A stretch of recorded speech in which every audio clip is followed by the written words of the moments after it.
የመደመር ፍጥነት አለባውያንን ካየን በኋላ የመደመር ዝላይ ሊፕሮግ የምንለው ጽንሰ ሐሳብ በመጽሐፉ ላይ በዝርዝር የተቀመጠ ቢሆንም ዋና ዋና ሁለት ዓላማዎች አሉት። አንደኛው ከቀዳሚው ጋር ያለን ልዩነት ማጥበብ ነው። ሁለተኛ እመርታዊ እድገት ማምጣት ነው። ሌሎች የረገጡትን ሁሉ መርገጥ ተገቢ አይደለም። ውጤት አይተን ከዚያ መማር እንችላለን። ጊዜ ወሳጅነትን ማሸነፊያ፣ የአርፋጅነት ፈተናን ማሸነፊያ መሆን አለበት። ከሌሎች ስኬትና ውድቀት መማር፣ ከሀገርም ከሀገር ውጭ መማር ያስፈልጋል። ግን እያንዳንዱን ዱካ መከተል ውጤታማ አያደርግም ብሎ ይነሳል።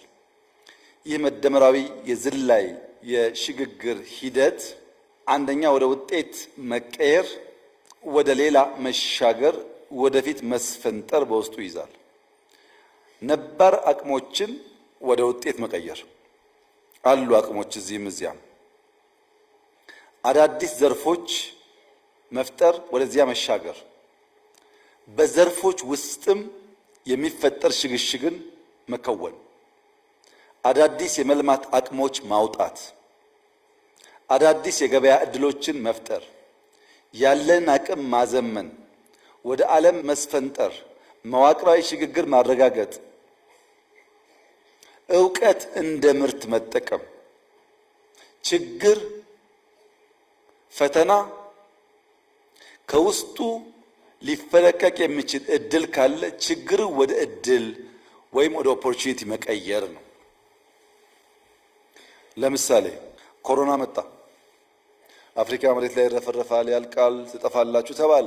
አናልቅም፣ ሟርት ነው። ይልቁንስ መሬት ጦም ማደር የለበትም፣ እየተጠነቀቅን እንሰራለን አል በኮሮና የስንዴ ሪቮሉሽን ፈጠር። በኮሮና በዓለም ላይ የኢትዮጵያ አየር መንገድ ነው ትርፋማ ሆኖ ራሱን አጀስት አድርጎ ያለፈው።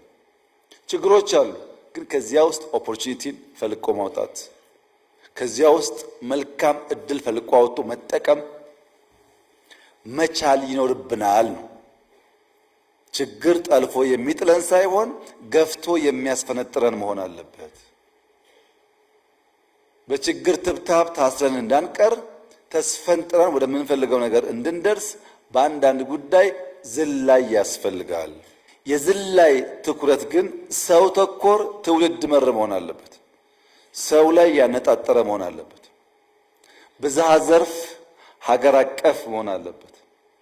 በምክክር ተግባቦት ፖለቲካዊ እልባት በሚያመጣ መንገድ መሆን አለበት። ዕውቀት ሸማች ብልጽግናን አምራች መሆን አለበት።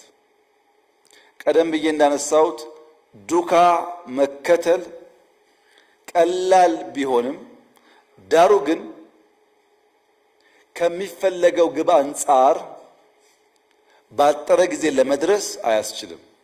አንድ ሰው ከዚህ እስከ አዳማ በእግሩ ሲሄድ ያን ዱካ ተከትለን ብንሄድ እሱ የወሰደበትን ጊዜ ያክል ይወስድብናል። መኪና፣ ሳይክል አቋራጭ ብንጠቀም ግን ባጠረ ጊዜ እናሳካዋለን። የእድገት መሰላሉን ደረጃ በደረጃ ለመውጣት መሞከር ሀብትና ጉልበት ያባክናል፣ ያስፈልጋል። መሰላል ግን እያንዳንዱን የላዳር ቼን መርገጥ የለብንም።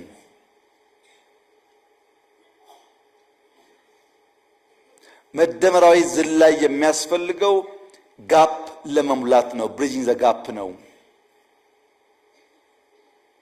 እመርታ ከቢግ ጃምፕ ውጪ ከሊፕሮግ ውጪ ሊመጣ አይችልም የሚል እሳቤ በውስጡ አለው። ምን አየን?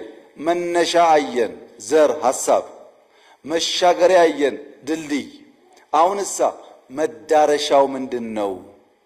ድልድይ ገንብተን የት ነው የምንደርሰው? ለምን ጥያቄ ሁለንተናዊ ብልጽግና ነው። ሁለንተናዊ ብልጽግና ምንድን ነው? ይህን ስዕል ያየ ሰው ይበቃዋል። ፈረሶች መጋለብ ያው ልማዳቸው ተፈጥሯቸው ነው። ግን መስኩን ተመልከቱት፣ የሚጋለቡበትን ለም መስክ፣ ፀሐይዋን ተመልከቱ፣ ከዋክብት ተመልከቱ። ዝላይ ብቻ ሳይሆን ፈንጠዝያ ተመልከቱ። መጋለብ ልማዳቸው ቢሆንም በለማ ኔቸር ቢዩቲ ኢምብሬስ በሚያደርግ ከኖርማል ግልቢያ ባሻገር ደስታ ያለበት አውድ ማለት ነው። ሁለንተናዊ ብልጽግና ማለት ገንዘብ ብቻ ሳይሆን ሁሉን ነገር በውስጡ ያሟላ ማለት ነው። የበለጸገ ግን ያልሰለጠነ፣ የሰለጠነ ግን ያልበለጸገ ሰው እንዳይኖር ማለት ነው። የሰለጠነ ግን ያልበለጸገ፣ የበለጸገ ግን ያልሰለጠነ ሚስማች ማጥበብ ማለት ነው። ሁሉን ነገር ያሟላ እንዲሆን ማድረግ። በአንድ ወቅት አንድ የውጭ ቀጣሪ አንድ በስራ ልምድ ያላቸው ሸምገል ያሉ ሰውዬ ይቀጥራል እና ሰውየው ዲቮትድ ናቸው። ጠዋት ኤርሊ ይገባሉ፣ ዘሆል ዴይ ስራ ይሰራሉ። ባህሪያቸው፣ ታዛዥነታቸው፣ ትህትናቸው ጥሩ ነው።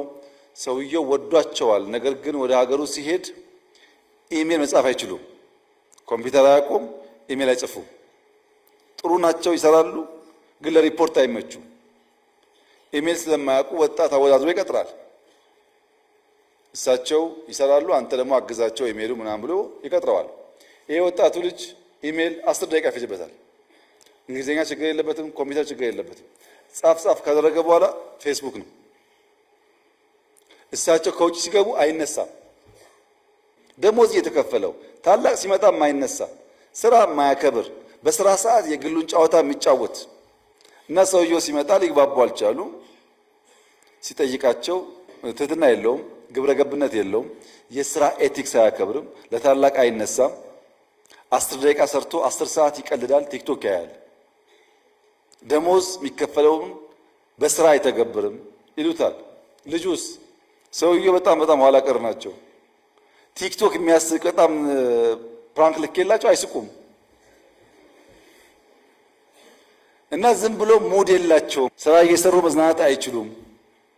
ካልቸር ዲፍረንስ ነው። እሳቸው የሚያስቡበት ቫልዩ አላቸው፣ እሱ የሚያስቡበት ቫልዩ አለ። ሁለንተናዊ ማለት ምንድን ነው? ትጋትና ዘመን የዋጀ ብቃት ደምሮ መያዝ ማለት ነው። ትጋትና ዘመን የዋጀ ብቃት ግን ካልቸር ደግሞ ያበላሸ መሆን የለበትም ማለት ነው። ግብረ ገብነት ያጠፋ መሆን የለበትም ማለት ነው። ሁለንተናዊ ብልጽግና ስንል ያንን በሙሉነት ማረጋገጥ ነው። አማዱስ ኢኮኖሚ ለሁሉም ከሁሉም በሁሉም ሲፈጸም ነው። ፖለቲካ አካታችና አሳታፊ ሲሆን፣ ማህበራዊ ትውልዳዊ ልማትን የተንተራሰና ያሰበ ሲሆን፣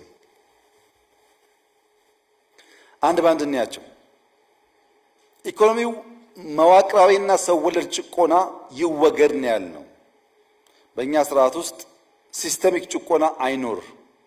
የሲቪክ ባህል መጎልበት አለበት። ክልሎች ኢምፓወር ይደረጉ። የነገዋን ሀገር ዛሬ እንስራ።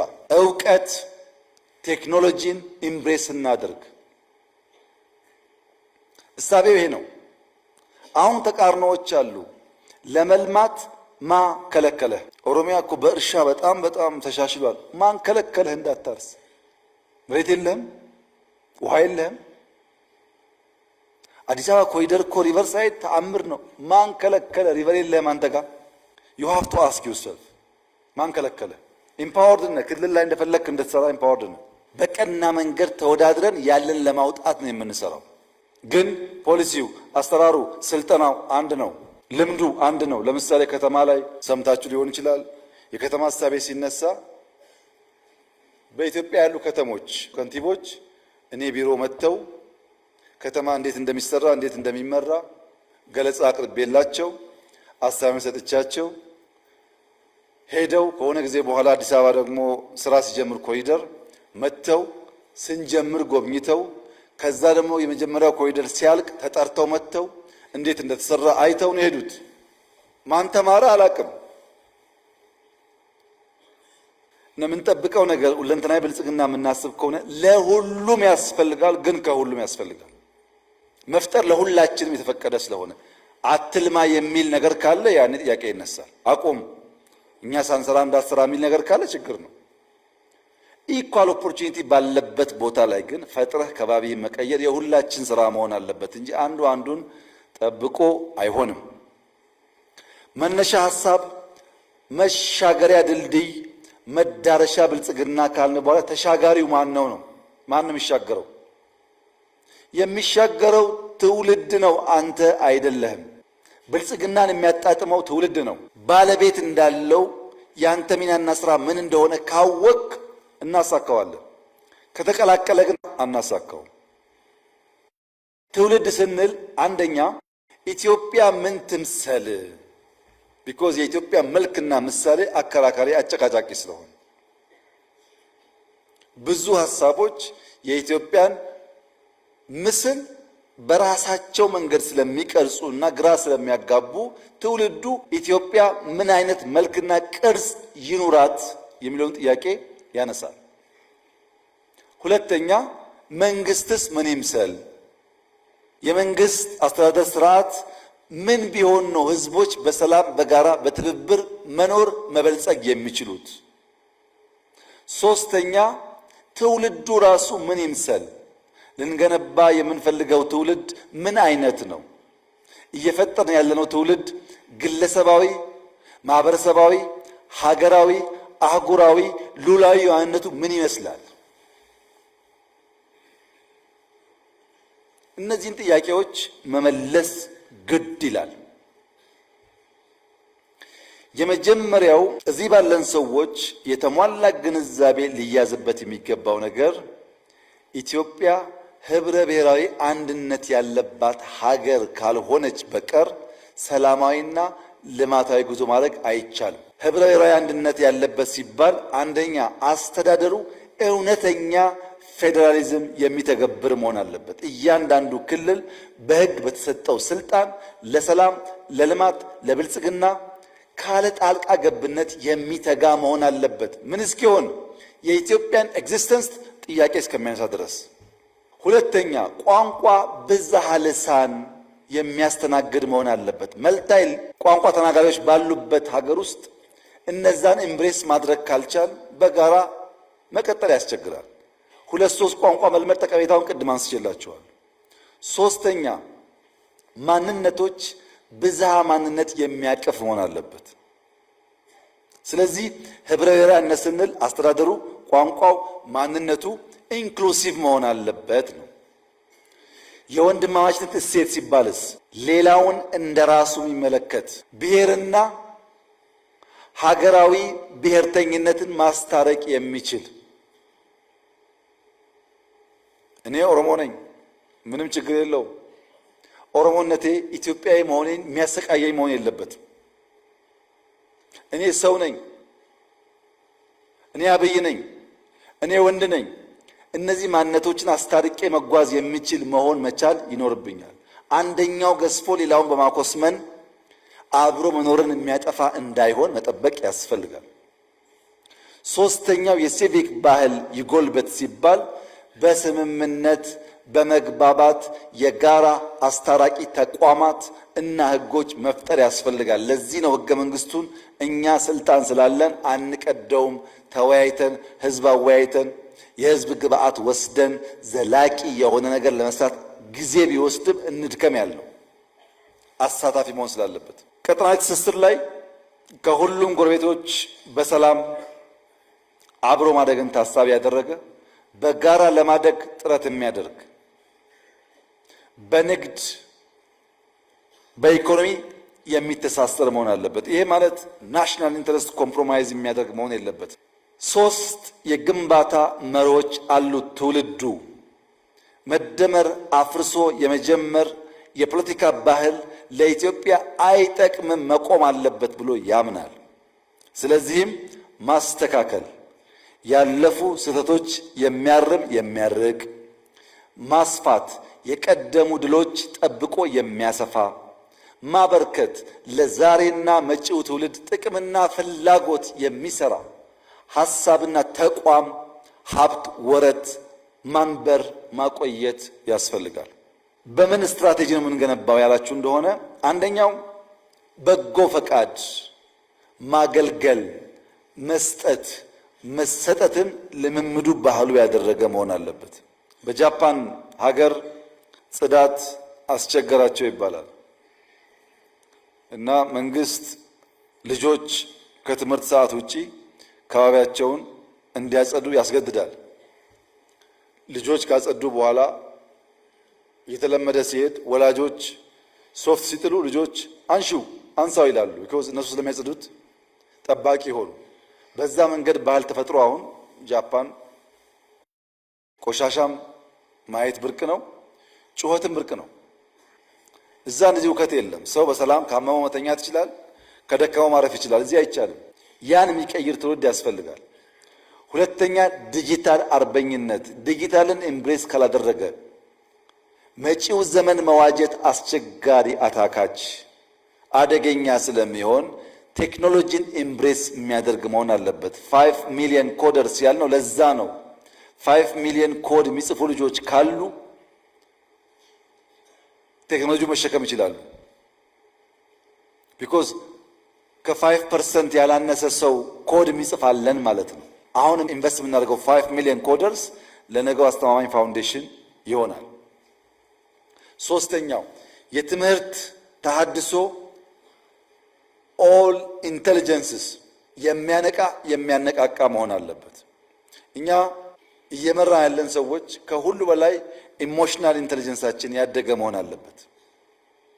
ሌላውን የማናቃቸውን ጉዳዮች ኤክስፐርቶች መጠቀም እንችላለን። ኢሞሽናል ኢንቴሊጀንሱ ዊክ የሆነ ሰው ግን ችግር ነው፣ በጣም ችግር ነው። ለምሳሌ አንዳንድ ሰዎች ከሳይዛቸው በላይ ከስራቸው በላይ ያስጮሃሉ። በቴክስት ስራቸው አይጮሁም፣ እነሱ ያስጮሁታል። የላቁ የተሻሉ ለመሆን ያስተቃዩናል በቴክስት ግን ምን እያደረጉ ነው ስንል ቢሮአቸው አይጮሁም፣ አይናገርም ስራቸው። ይሄ የኢሞሽናል ኢንቴሊጀንስ ችግር ነው። ሰው ሊያቅ ይችላል ያለሁበትን ነገሩ አለመገንዘብ ማለት ነው። ከሚሰሯቸው ሰዎች ጋር ሰላም የላቸውም፣ ሌላ ስራ ግን ይመኛሉ። ባሉበት ሰላም የለም፣ ኢንዱስትሪው ሰላም የለውም፣ ግን መንግስት አዳዲስ ስራዎች እንዲያመጣ ይጠብቃሉ።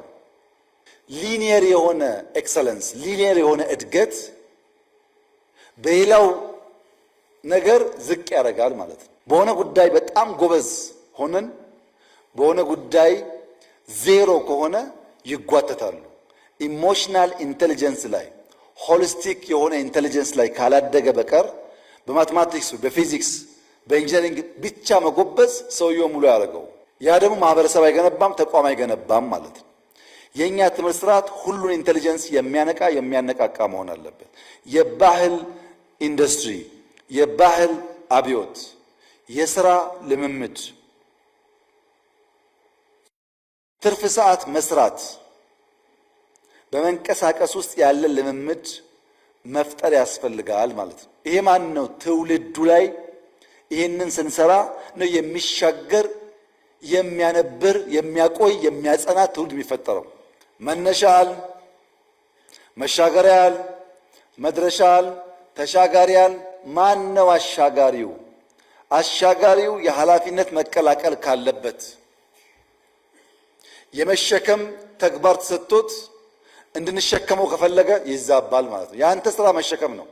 ሰርቶ በላህ እዚህ ያለው ተሸክመህ ድልድይ ሰርተህ ትውልድ ሰርተህ ማሻገር ነው ያንተ ፋንታ። ኢንጆይ የሚያደርገው ያ የተሻገረው ትውልድ ነው። እኔው ሰርቼ እኔው ገንብቼ እኔው ኢንጆይ አድርጌ እኔው አርፌ ካልክ ይቀላቀልና አይመጣም፣ ውጤቱ አይሳካም። አሻጋሪ ያልነው መንግስት ካለንበት አረንቋ ወደምንፈልግበት ብልጽግና የማሸጋገሪያ መንገዱን የዘመነ ማህበረሰብ፣ የበለጸገ ማህበረሰብ ለመፍጠር 2-3 ነገሮች ማየት ተገቢ ይሆናል። የሽግግር ተዋንያን ሚና በመደመር በግልጽ የተቀመጠው መንግስት፣ ገበያ፣ ማህበረሰብ ሁል ጊዜ ርዕዮተ ዓለሞች በእነዚህ ጉዳይ ይሽከረከራሉ። ሼራቸውን ወደ መንግስት፣ ሼራቸውን ወደ ገበያ፣ ሼራቸውን ወደ ማህበረሰብ በማጉላትና ሌላውን በማኮሰስ የተሞከሩ ሙከራዎች በዓለም ላይ ያስገኙት ውጤትና ስብራት ታይቷል። ከዚህ ተምሮ ነው የሚወጣው የኛ የስርዓት አማራጭ። የገበያ ጉድለት፣ የመንግስት ጉድለት፣ የስርዓት ጉድለት አለ። አንደኛ በሊበራል ስርዓት ውስጥ ካፒታሊዝም የሚባለው መነሻ የሚያደርገው የመንግስት ጉድለት አለ። ፕራይቬት ኢንቲቲስ ወይም ፕራይቬት ኢንዲቪጁዋልስ ቢዝነስን ኦውን እና ኮንትሮል ማድረግ አለባቸው።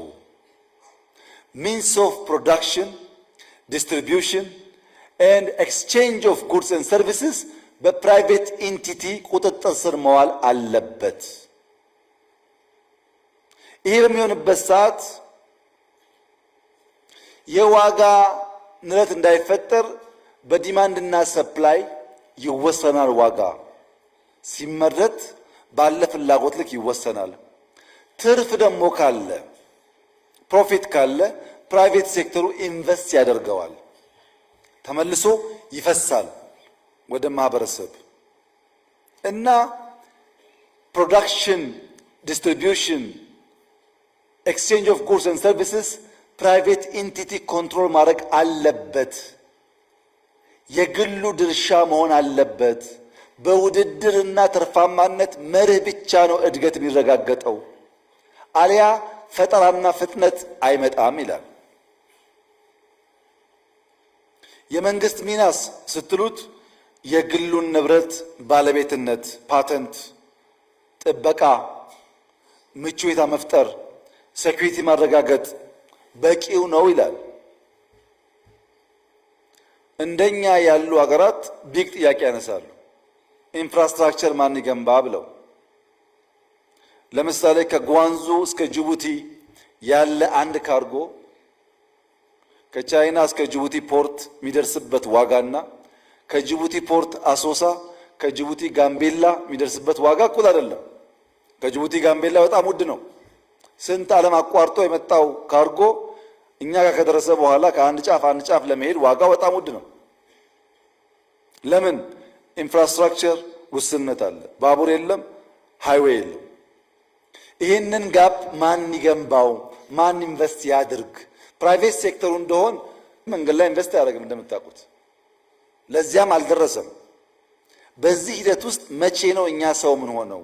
ኢንፍራስትራክቸር ገንቢ ኃይል ካልተፈጠረ ችግር አለበት። በተለይ በማደግ ላይ ያሉ ሀገራት እንዲህ ያለውን ኢኮኖሚክ ስርዓት ኢምብሬስ ቢያደርጉ ለውጥ ሊያመጡ አይችሉም። የጠቀማቸው አሉ ከነንከኑ። ያም ቢሆን ጥቂቶቹን በጣም ሀብታም አድርጎ ብዙዎቹን አዳክሟል።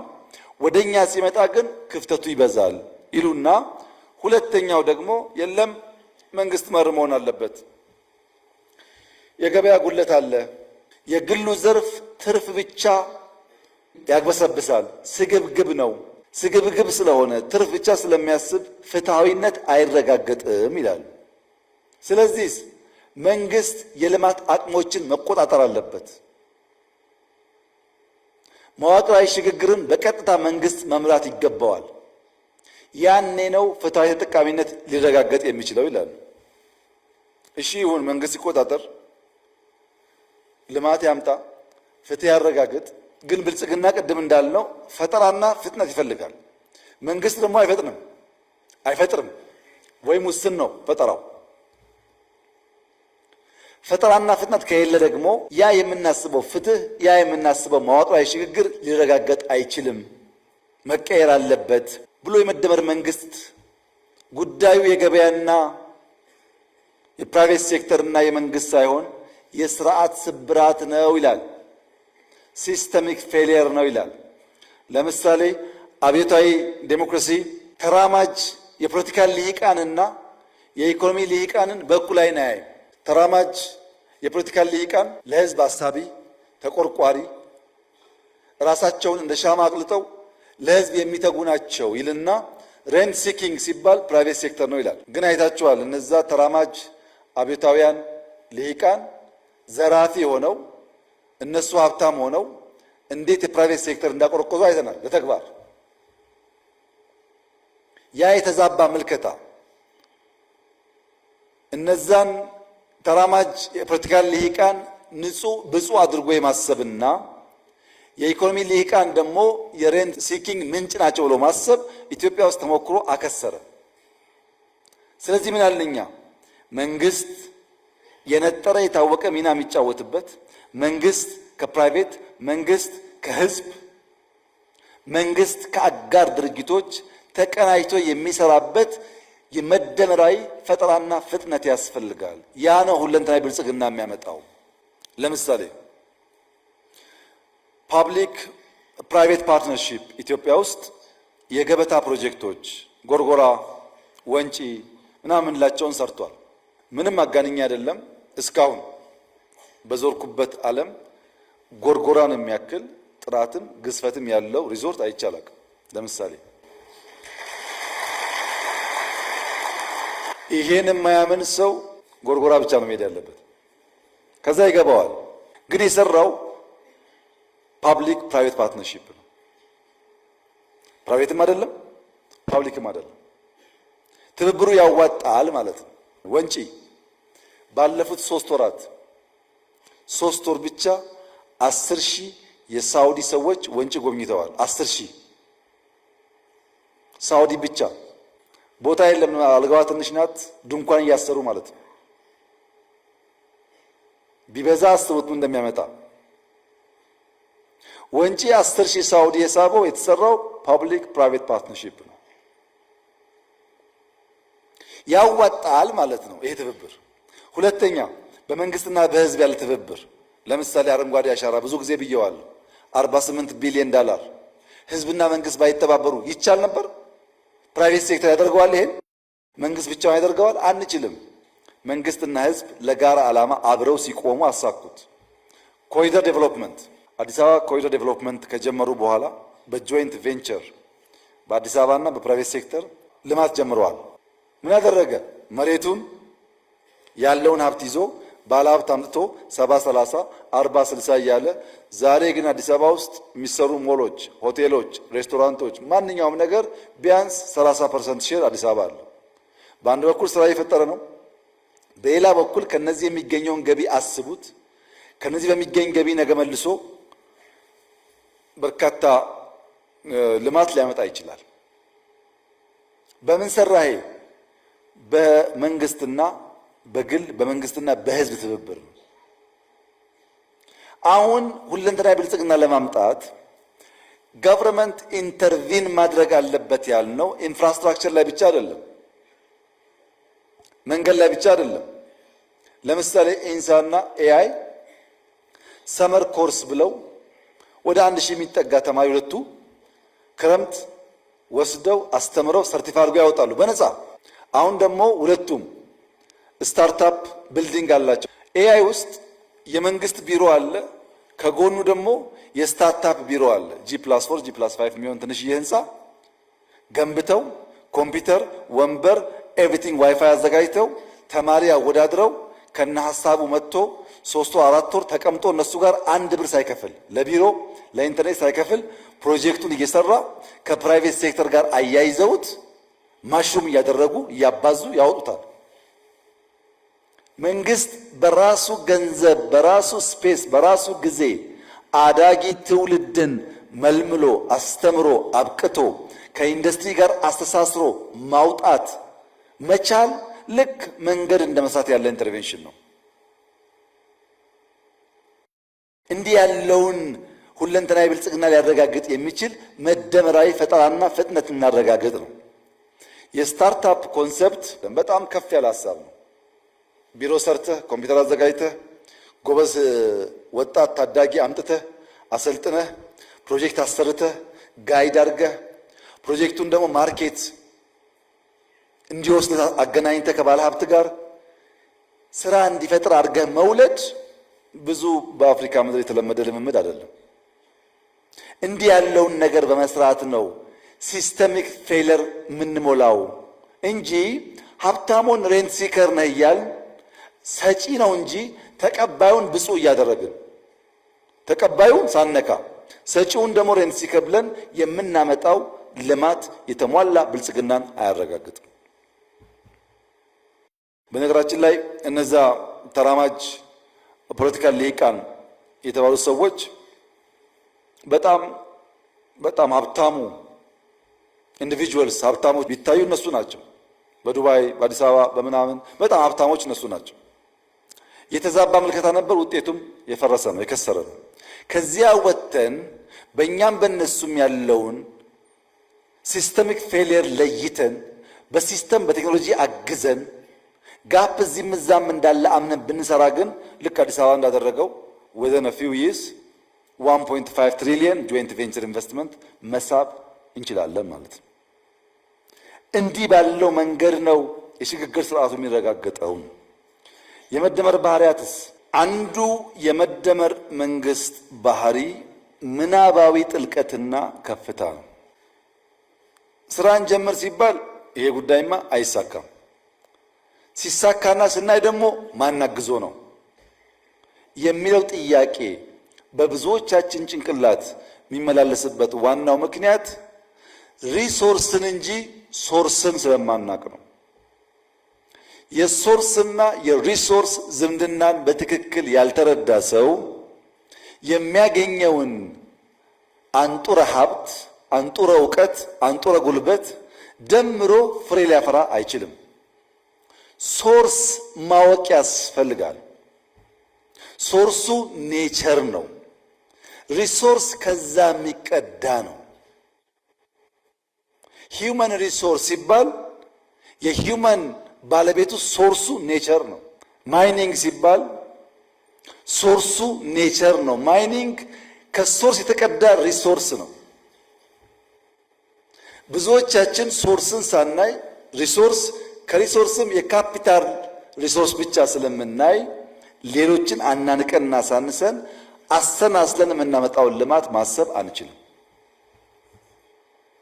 ምናባዊ ጥልቀትና ከፍታ ያለበት ምክንያት መደመር አይዲያ ማለት ምን ማለት ነው?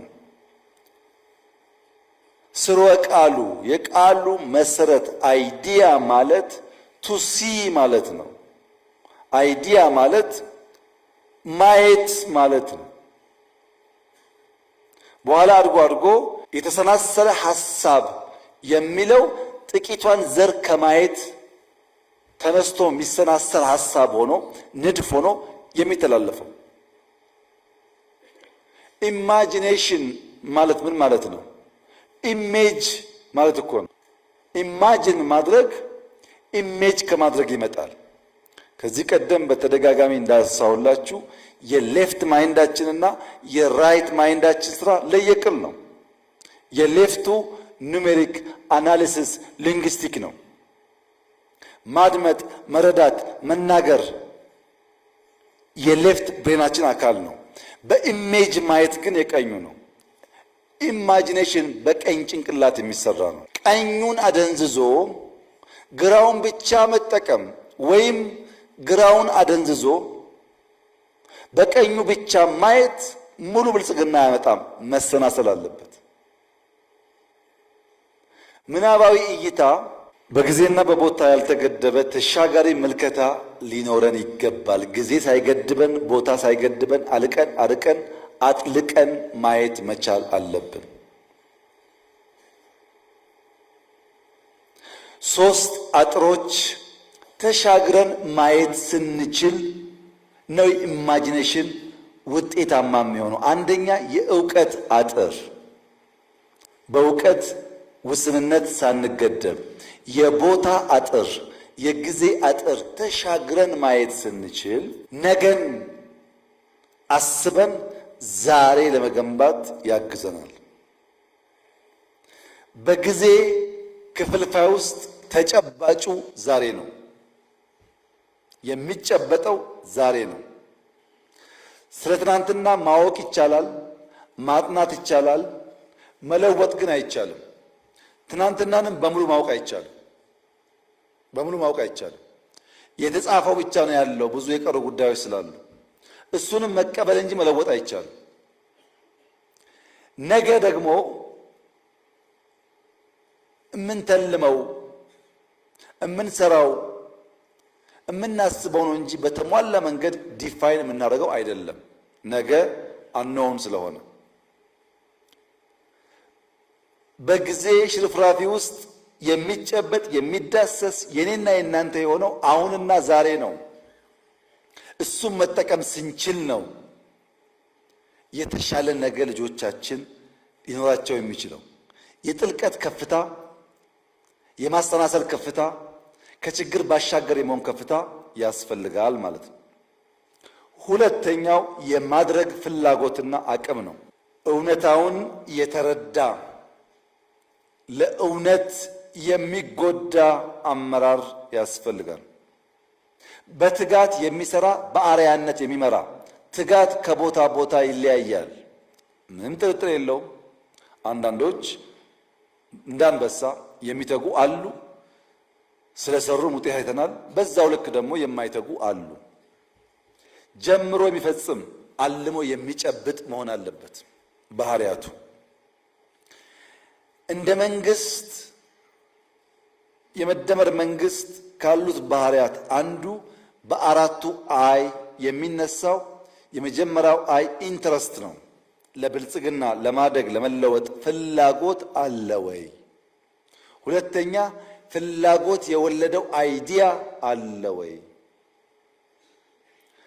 አይዲያውን ከግለሰብ ወደ ማህበረሰብ ከአንድ ሰው ወደ ተቋም የመለወጥ ኢንስቲቱሽናላይዝ የማድረግ ጅማሮና ስራዎች አሉ ወይ?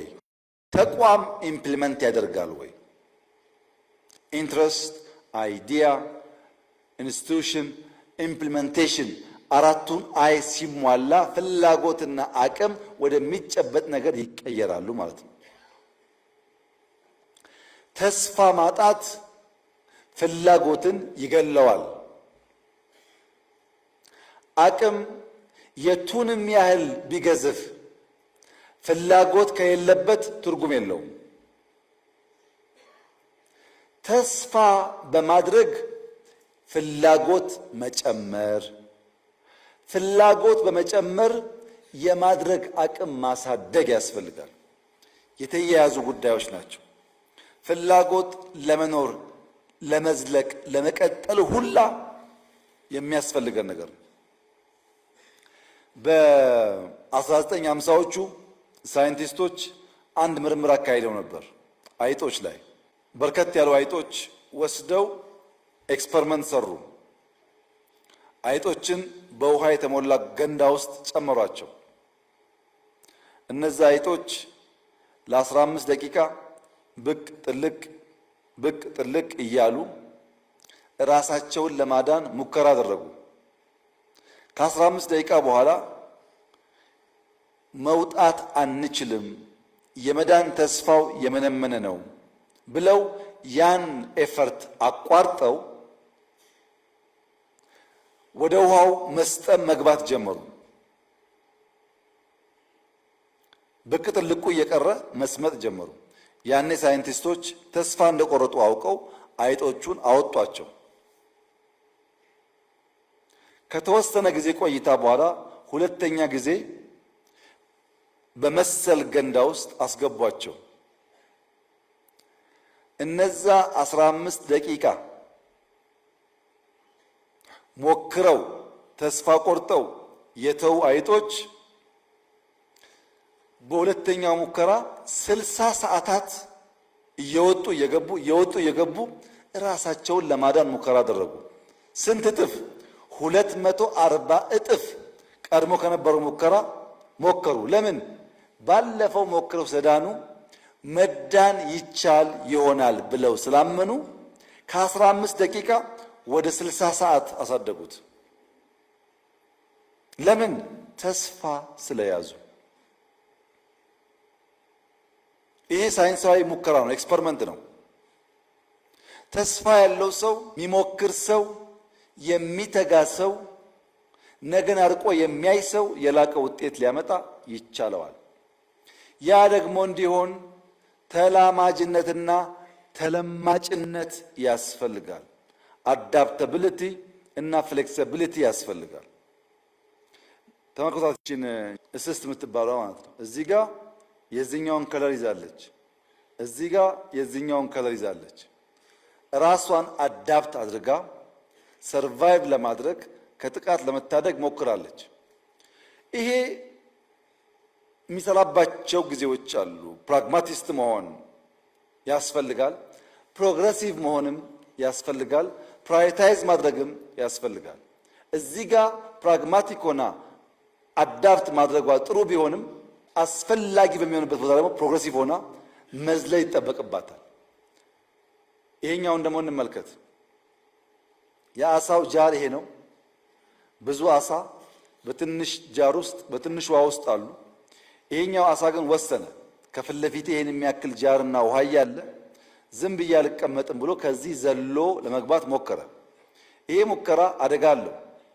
ሞት፣ አለመከናወን፣ አለመሳካት ሊያስከትል ይችላል። እብድ ያስብላል። ጊዜያዊ ህመም ሊያስከትል ይችላል።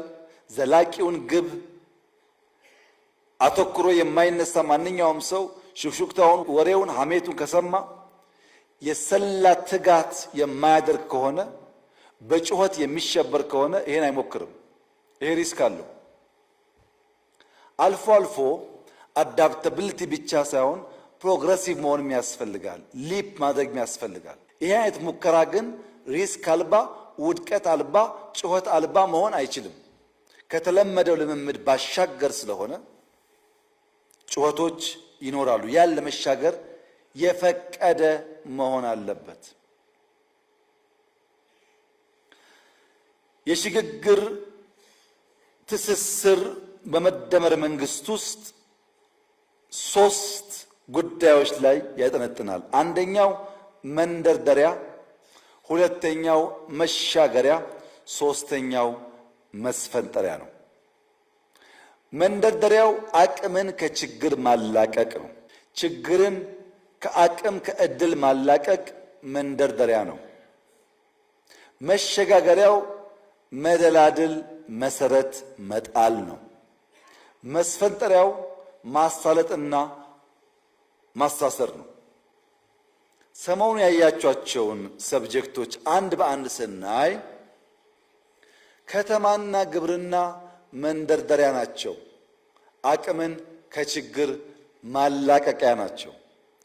ቱሪዝምና ማዕድን መሸጋገሪያ ናቸው። መደላድል የሚፈጥሩ መሰረት የሚጥሉ ናቸው። ኢንዱስትሪ መስፈንጠሪያ ነው። ዲጂታል የሚያስተሳሰር ነው። በጉብኝታችሁ ግብርና አይታችኋል፣ ከተማ አይታችኋል፣ በተወሰነ ቱሪዝም አይታችኋል፣ ኢንዱስትሪ አይታችኋል፣ ዲጂታል አይታችኋል። ለምን? መንደርደሪያ፣ መሻገሪያ፣ መስፈንጠሪያ፣ ማስተሳሰሪያ ሴክተሮቻችንን በድምር መገንዘብ እንድትችሉ ነው። አንድ በአንድ እንይ። ግብርና አንደኛ በአዲስ እይታ መምራት፣ የአመራሩን ሙሉ እገዛ መስጠት፣ የግሉን ዘርፍ ማሳተፍ፣ ማህበረሰቡን ባለቤት አድርጎ የስራው አካል ማድረግ ያስፈልጋል። ለምን? ግብርና አዳጊ ሟች ነው። ምርታማነት እየጨመረ ነገር ግን በእኛ ኢኮኖሚክ እድገት ውስጥ ያለው ድርሻ እየቀነሰ ነው የሚሄደው። እኛ ግብርናን እንደ አንድ መነሻ ሴክተር የወሰድነው አቅሙን ገና አሟጠን አልተጠቀምንበትም። ስለዚህ ከተረጂነት ወደ አምራችነት መቀየር አለብን። ያን ለማድረግ መሬቱ፣ ውሃው፣ ጉልበቱ አለ፣ ምርምሩ አለ፣ ሙከራዎች አሉ። በርትተን ብንሰራ ተረጂነት ታሪክ፣ አምራችነት የኛ የነገ መገለጫ መሆን ይችላል። ለዚህ ደግሞ የገጠር ሽግግር እናረጋግጥ።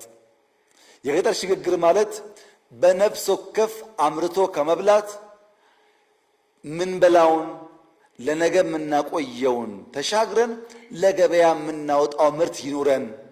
ከነፍስ ወከፍ ወደ ገበያ ይሸጋገር። በእያንዳንዱ አርሶ አደር ማሳ ያለው ከመብላት ያለፈ ይሁን። ለክፉ ቀን ከማቆየት ያለፈ ይሁን።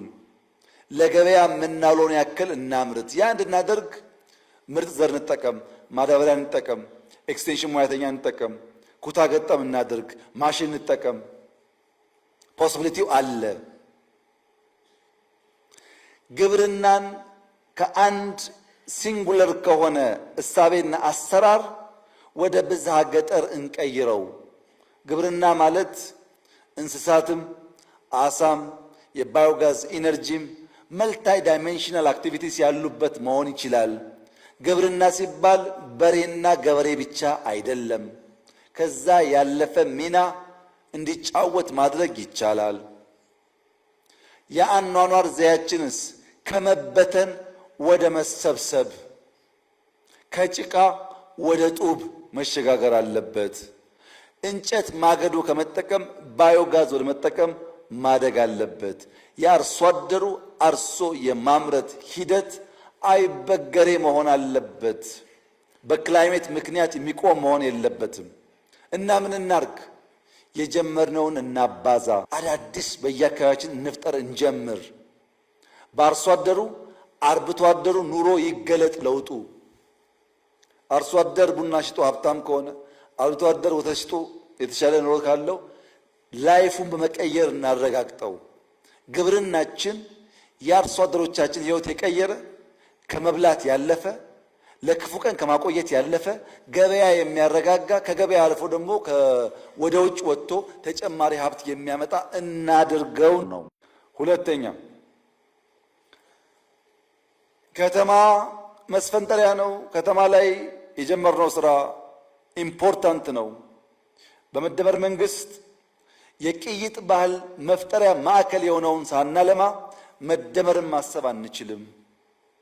ምክንያቱም ከተማ አዳጊ ነው።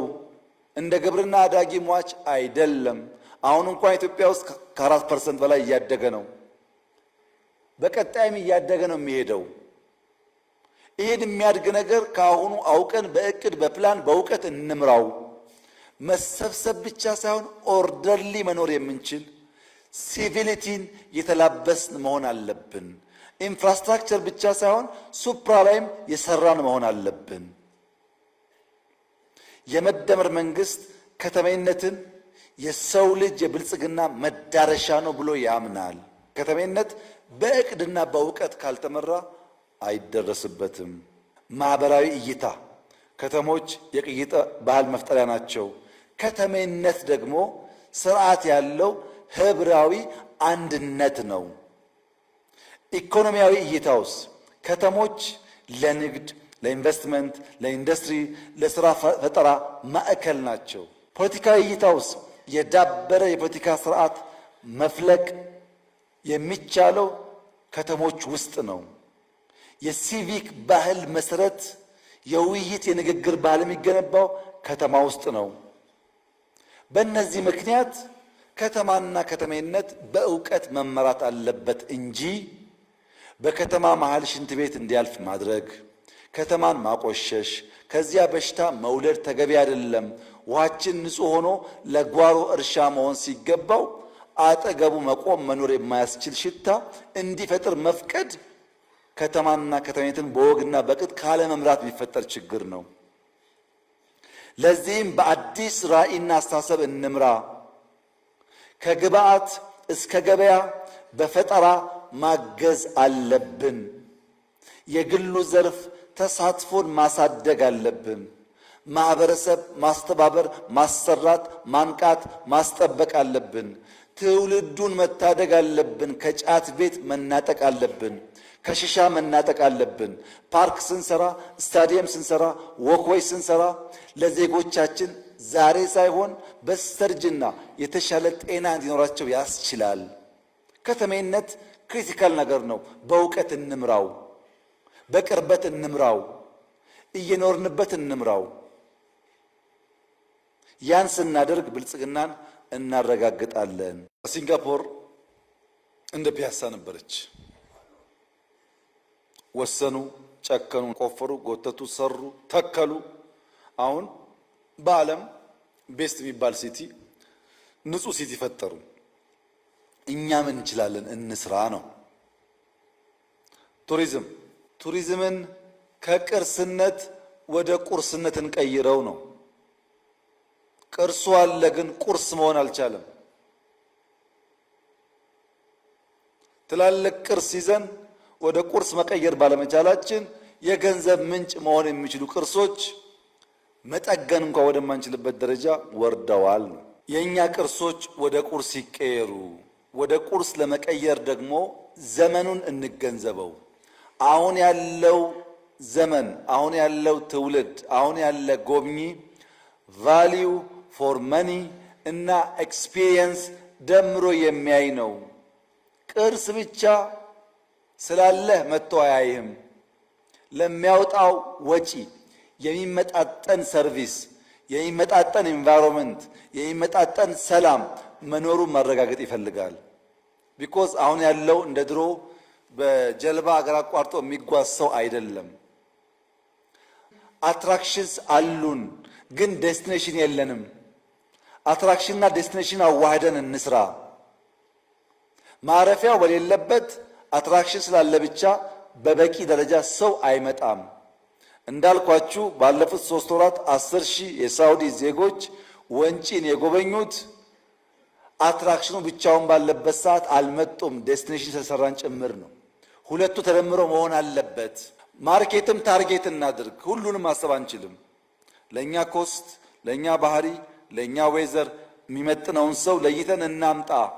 ለወንጪ የሚመች ቱሪስት አለ፣ ለአርባ ምንጭ የሚመች ቱሪስት አለ፣ ለጅጅጋ የሚመች ቱሪስት አለ፣ ለሐረር የሚመች ቱሪስት አለ። ያን ለይተን ለዚያ ቱሪስት እንስራ። ኢትዮጵያ ውስጥ በጣም በርካታ ፖቴንሻሎች አሉ።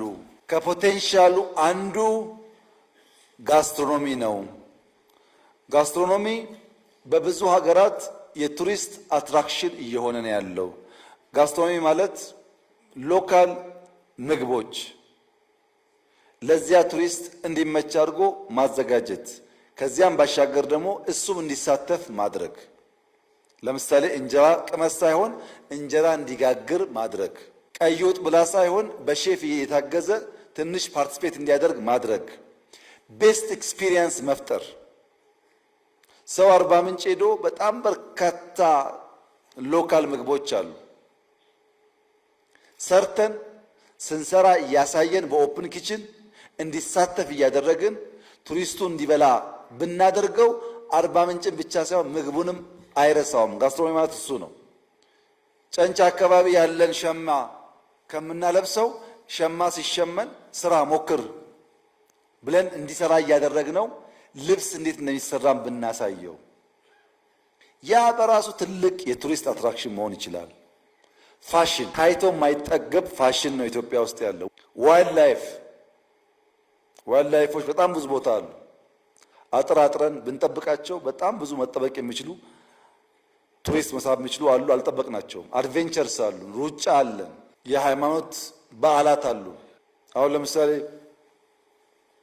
መስቀልን ብትወስዱ መስቀል አደባባይ የሚደረገው የመስቀል ፕሮግራም ብዙ ሀገር እኮ እንደዛ የለም። በጣም የሚያጓጓ ነገር ነው። እስላም፣ ክርስቲያን፣ አማኝ፣ አላማኝ ሁሉም ሰው ቢያየው ዘሆል ስርዓቱ በጣም የሚስብ ነው። ሌላውም የኛ በዓሎች በዛ መንገድ ለቱሪስት መስህብ እንዲሆኑ ማድረግ ይቻላል። ነገር ግን ለቱሪስት ሳቢ ለማድረግ ለሁሉ ነገር ስቶሪ ያስፈልጋል። የኛ ነገር ደረቅ ነው። መሳጭ ሳቢ ታሪክ የለውም። በሚድ 17 ሴንቸሪ አንድ ንጉስ ነበር በህንድ ሀገር ውስጥ ሻሃ ጃሃን ይባላል። የሻሃ ጃሃን የሚባል ንጉስ ሚስቱ በወሊድ ምክንያት ሙምታዝ መሃል የምትባል ሚስቱ ትሞታለች ስትወልድ። ለሙምታዝ መሃል ህልፈት መታሰቢያ እንዲሆን መቃብሯን 22 ዓመት የፈጀ ስራ ይሰራል። ይሄ ኪንግ የእሷ መቃብር 22 ዓመት የፈጀው መታሰቢያዋ ማለት ነው። ያው እንደ ሐውልት አስቡት። አሁን በህንድ ሀገር ውስጥ ታጅ መሃል የሚባል ቦታ ሰዎች በሰልፍ የሚጎበኙት የአንድ ንጉስ ባልተቤት በወሊድ ምክንያት አርፋ ለሷ የተሰራ መታሰቢያ መቃብር ቦታ ሰው ተሰልፎ ያያል። አንተ ግን ላሊበላን የሚያክል ሶፍ ዑመርን የሚያክል ምናምን ተሸክመህ ስቶሪ መፍጠር ስለማትችል ለአትራክሽን ዴስቲኔሽን ስለማትሰራ የማየት የማሳየት ልምምድ ስለሌለ ስንት የሚንጋጋበት ቦታ መግቢያ መውጫ የሌለው በሌሊት ወፍ የታጀበ ሽታው የማያስገባ የተጣለ ሆኖ እኔና እናንተ የህንዱን በማድነቅ መከራችን እናያለን። ስቶሪ በጣም ኢምፖርታንት ነው። መጀመሪያ ካፓቢሊቲስ ያሉንን ካፓቢሊቲስ አይደንቲፋይ እናድርግ። ብዙ ነገር ነው ያለው፣ እንወቅ። አንድ አይነት መሆን የለበትም። በየአካባቢ ያለውን ጸጋ ለይተን እንወቅ። ከዛስ ኮንሰርቭ እናርግ፣ ኮንቨርት እናርግ፣ ያወቅነውን እንጠብቅ፣ ወደሚታይ ወደሚጨበጥ ወደሚጎበኝ ነገር እንቀይረው።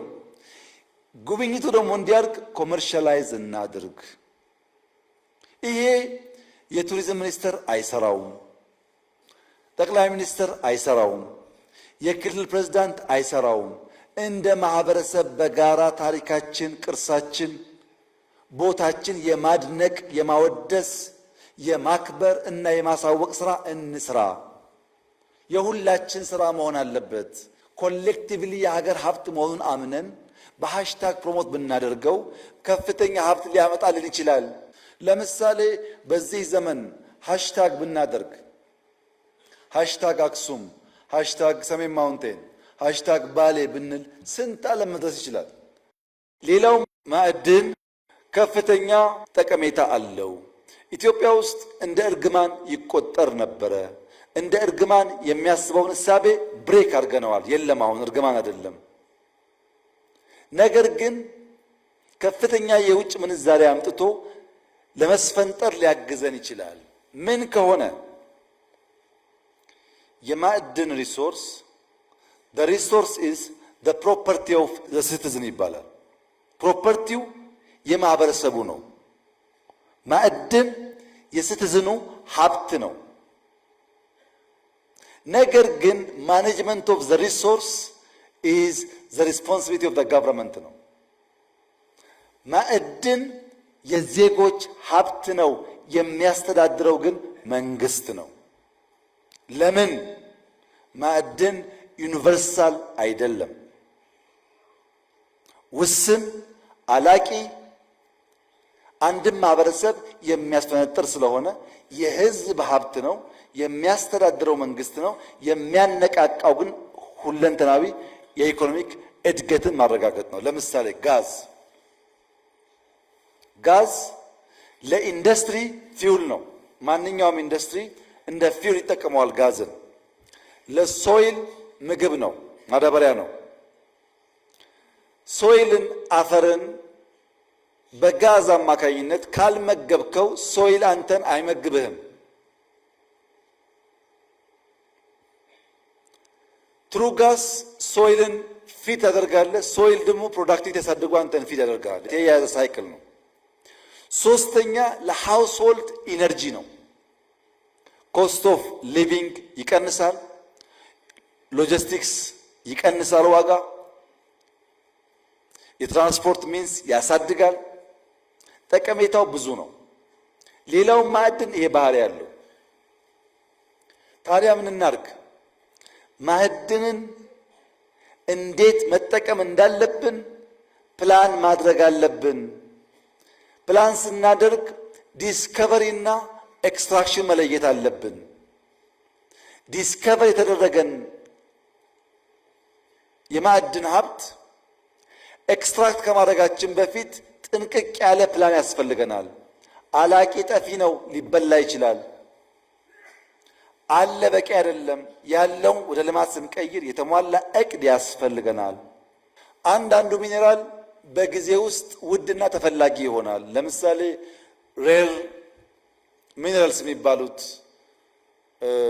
ሊቲየምን ብቻ ብንወስድ የዛሬ 15 ዓመት ሊቲየም ምንም አልነበረም።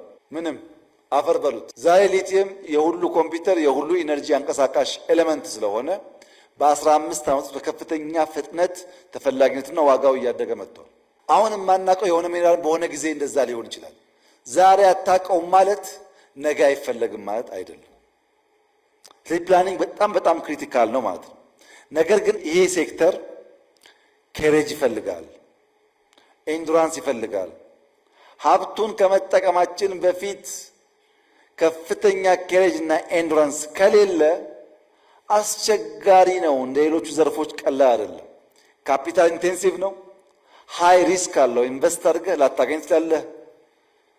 ሀብትህን ሎንግ ጁር ነው። ዛሬ ኢንቨስት አድርገህ ነገ አታገኝም። ይህን ተገንዝቦ የሚያቅ ሴክተሩ የገባው ሀብት ያለው እውቀት ያለው ውስን ሰው ነው። ያን ውስን ሰው ሄድ ሃንት ማድረግ ይፈልጋል። ዛሬ እኛ ኤንድ ዩዘር ነን፣ አናመርትም፣ ላይገባን ይችላል። ልጆቻችን ሲያመርቱ ግን ያ ሀብት በጣም ክሪቲካል ነው የሚሆነው። ለዚያ ነገ ፈጠራን እንደሚያበረታታ ትልቅ ግብአት እንደሆነ አስበን ነው በእቅድና በእውቀት መጠቀም ያለብን። ለምሳሌ ወርቅ እንውሰድ። ወርቅ በ2012 ኢትዮጵያ ኤክስፖርት ያደረገችው 28 ሚሊዮን ዶላር ነው። 28 ባለፈው ዓመት ኤክስፖርት ያደረገችው 3 ቢሊዮን ዶላር ነው። በጥቂት ዓመታት ውስጥ ምን ያክል የማምረት አቅሙ እንዳደገ አስቡት። ጋዙም ፈርቲላይዘሩም ብረቱም ምናምን እየወጣ ሲሄድ ይሄ በልካል። ኢትዮጵያ ከርስ አይደለም ብቻ ሳይሆን የጋዝ የሰማችሁት ነው፣ የማዳበሪያ የሰማችሁት ነው፣ የመስታወት በቀደም አይታችኋል። መስታወት ካስጀመረች፣ ማዳበሪያ ካመረተች፣ ለትራንስፖርት ጋዝ ካወጣች፣ ኢነርጂ ካመረተች ጌታ ነች ማለት ነው። ጌቶች የምትባል ሀገር። ይሄ የውጭ ምንዛሪ ፍላጎታችንን ይገለብጠዋል። ስለዚህ ማይኒንግ በእቅድና በእውቀት መመራት አለበት።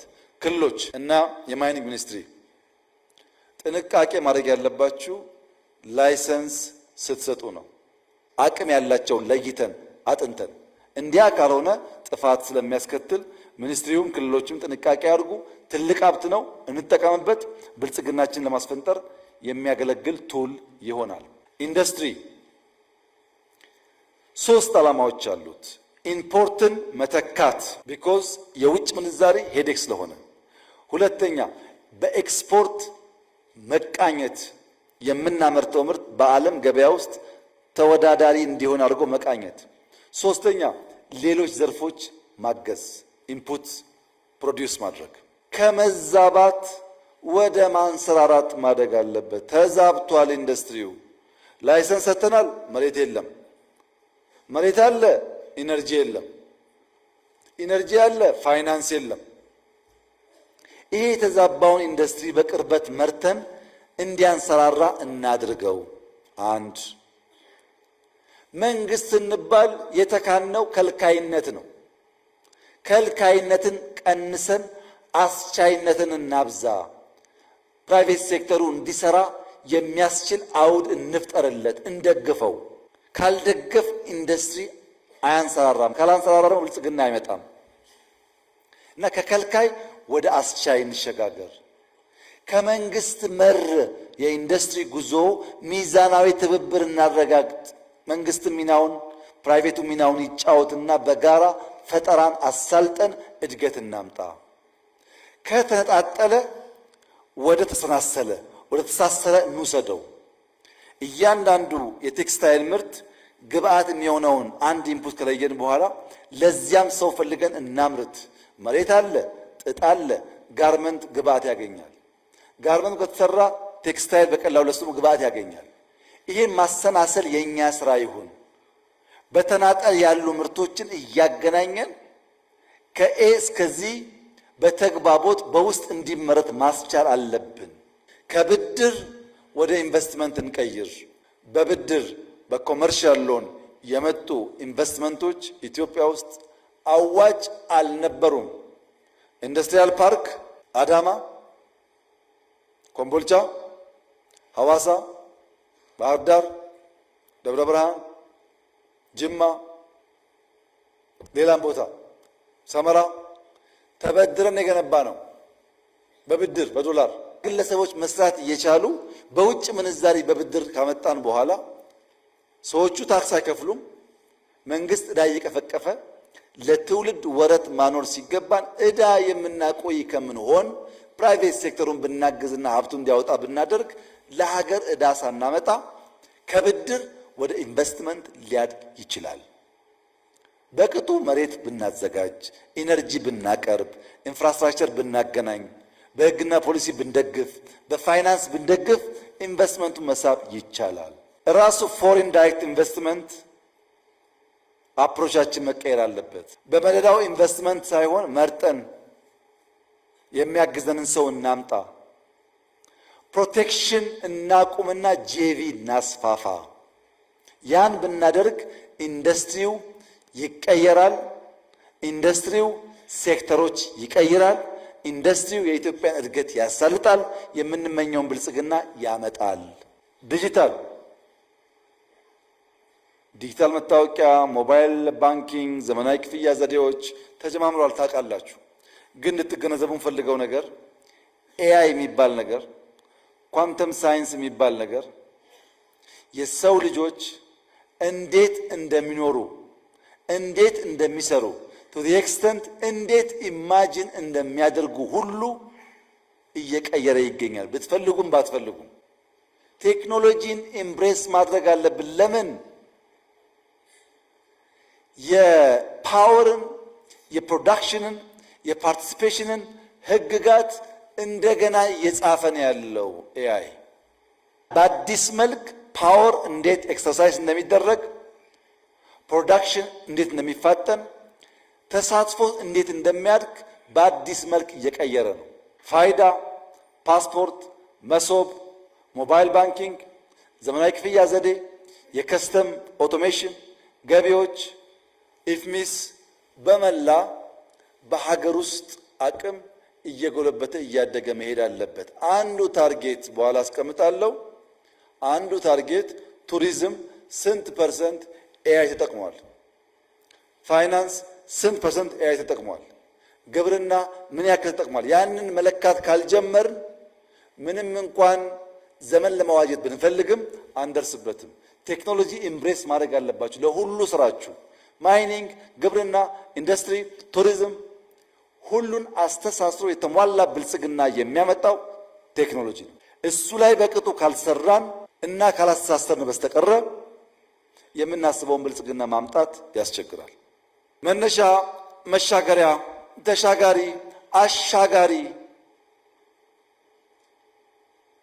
አሻጋሪ የሚሻገርበት ስርዓት እና ሴክተሮችን አየን። ይሄ ጉዳይ እንዳይከወን እንቅፋት የሚሆነው ምንድን ነው? ይሄ ጉዳይ በእንጭጭ እንዲቀር እንዳይሳካ የሚያደርገው ሐሳብ አልቦነት ነው። ወደ ሐሳብ ሉዓላዊነት መሻገር አለበት። ዘር ከሌለ ምርት የለም። የብልጽግና ዘር ሐሳብ ነው። ሐሳብን መቅዳት ብዙ ጣጣ አመጣብን። ምክንያቱም የተቀዳ ዘርና አረም የተቀላቀለ ስለሆነ እኛን የመሰለ የኛን የሚቀይር ለኛ የሚሰራ ዘር መቅረጽ ችለናል። ያን መንግስታዊና የጋራ አድርገን ብንሰራበት ለውጥ እናመጣለን። ሐሳብ አልቦ ማለት ምን ማለት ነው? በህዝበኝነት መታወርና መስከር፣ በነባር ባህል መታጠር። ይሄ ከእናንተ ያልፍና ማህበረሰብ ጋር ይገባል። ለምሳሌ ተረጂነት፣ ስንዴ ረዳኝ ትላለህ እንጂ ሁል ጊዜ ለማኝ እንድትሆን ነው የሚሰራው። ሁለተኛ መፍትሄ አልቦ ጩኸት፣ ሐሳብ የለውም፣ መፍትሄ የለውም፣ ይጮሃል። በጊዜያዊ ችግር ይጮሃል። ኢትዮጵያ ውስጥ ያለው ነው፣ ሐሳብ አይደለም። በየተራ መጮህ፣ በየተራ ተበዳይ መሆን፣ በየተራ ከሳሽ መሆን፣ በጋራ የሚል እሳቤ አለመያዝ። ሐሳብ አልቦን ኢትዮጵያ ውስጥ በዚች ስላይድ ብቻ ማየት ትችላላችሁ። ኢትዮጵያ መርከብ ናት። ሰዎች የሚሰቃዩት ግን መርከቡን አፍርሰው ጀልባ በመስራት ነው። ጀልባ ኦሽን አያሻግርም። መርከብ ግን ኦሽን ያቋርጣል። ትልቁን ሩቅ የሚወስድህን አፍርሰህ ትንንሹን ብትሰራ ሰፈር ትቀራለህ እንጂ አትሻገርም ማለት ነው። ኢትዮጵያ ውስጥ ያለው ፖለቲካ እንደዚህ ነው። መርከቧን ማፍረስ፣ ጀልባ መስራት። ሌላ የቆረጥክ እየመሰለህ እግርህን መቁረጥ።